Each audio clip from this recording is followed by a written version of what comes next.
ফল market এলাকায় অবস্থিত messrs Bhairab এন্টারপ্রাইজের স্বত্বাধিকারী।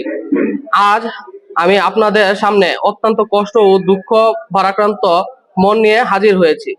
আমি 2009 সালে সরল বিশ্বাসে মোহাম্মদ আনোয়ার পারভেজকে আমার প্রতিষ্ঠানে ম্যানেজার হিসেবে নিয়োগ দিই এবং প্রতিষ্ঠানের সকল আর্থিক লেনদেন ও হিসাব নিকাশের দায়িত্ব তার উপর অর্পণ করি। দীর্ঘদিন ধরে সে আমার ব্যবসা প্রতিষ্ঠানে আর্থিক কার্যক্রম পরিচালনা করে আসছিল। আমার অভিযোগ অনুযায়ী 2010 সাল থেকে 2025 সালের জুন মাস পর্যন্ত ব্যবসার লেনদেনের স্বার্থে মোহাম্মদ আনোয়ার পারভেজ সর্বমোট 381,48,11,092 টাকা নগদ গ্রহণ করেন। এর মধ্যে ব্যবসা প্রতিষ্ঠানের স্বার্থে ব্যয় দেখানো হয়েছে 377,17,61,595 টাকা। হিসাব অনুযায়ী অবশিষ্ট থাকে 4,30,49,497 টাকা, যা আমার দাবি মতে প্রতারণা ও বিশ্বাসভঙ্গের মাধ্যমে আত্মসাৎ করা হয়েছে।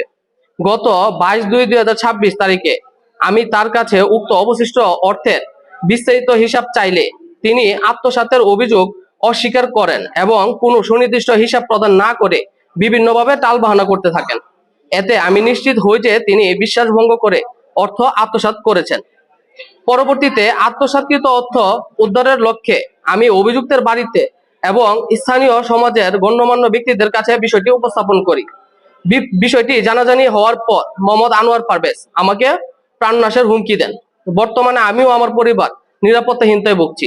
উল্লেখ্য, উপরে বর্ণিত ঘটনাসমূহের সাক্ষী রয়েছে, যা তদন্তে প্রমাণিত হবে বলে আমি বিশ্বাস করি। অতএব আমি সংশ্লিষ্ট প্রশাসনের কাছে সুষ্ঠু তদন্তের মাধ্যমে আত্মসাৎকৃত অর্থ উদ্ধার এবং দোষীদের বিরুদ্ধে আইনগত ব্যবস্থা গ্রহণের জোর দাবি জানাচ্ছি।